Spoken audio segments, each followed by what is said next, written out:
Hi అండి, simple and టేస్టీగా catering స్టైల్లో బెండకాయ వేపుడు రుచికరంగా ఎలా తయారు చేసుకోవాలి, ఏమేమి ఇంగ్రీడియంట్స్ కావాలని చూపిస్తాను, చూసేయండి.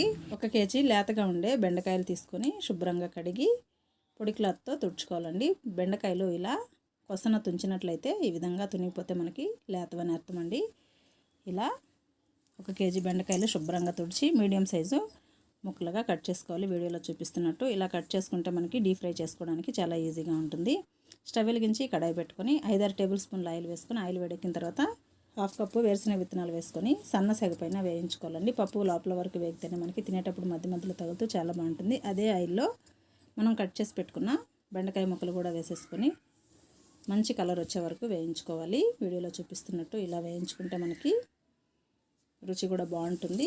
వారం 10 రోజులు ఉన్నా కూడా వేపుడైతే పాడవకుండా ఉంటుందండి. మొత్తం ఈ విధంగా వేయించేసుకోవాలి. అదే కడాయిలో మరో టేబుల్ స్పూన్ ఆయిల్ వేసుకొని ఆవాలు జీలకర్ర 1/2 టేబుల్ స్పూను ముక్కలుగా దంచిపెట్టుకున్న వెల్లుల్లిపాయలు 2-3 ఎండుమిరపకాయలు కొద్దిగా కరివేపాకు వేసుకొని వీడియోలో చూపిస్తున్నట్టు పోపు చక్కగా వేగించుకోవాలండి. ఇలా వేగిన తర్వాత మనం ముందుగా వేయించి పెట్టుకున్న వేరుశనగ విత్తనాలు బెండకాయ ముక్కలు కూడా వేసేసి ఇందులో 1/4 టేబుల్ స్పూన్ పసుపు వేసేసి మొత్తం ఒకసారి కలిసే విధంగా కలుపుకోవాలండి. ఇప్పుడు ఇందులో రుచికి సరిపడినంత ఉప్పు వేసేసుకొని మొత్తం ఒకసారి కలిసే విధంగా కలుపుకోవాలి. ఇందులోనే మీ కారానికి సరిపడినంత కొబ్బరి కారం వేసేసుకొని మొత్తం ఒకసారి కలిపేసుకుంటే కమ్మటి క్యాటరింగ్ స్టైల్ బెండకాయ వేపుడు రెడీ అయిపోతుందండి. చాలా రుచిగా ఉంటుంది. తప్పకుండా ట్రై చేయండి.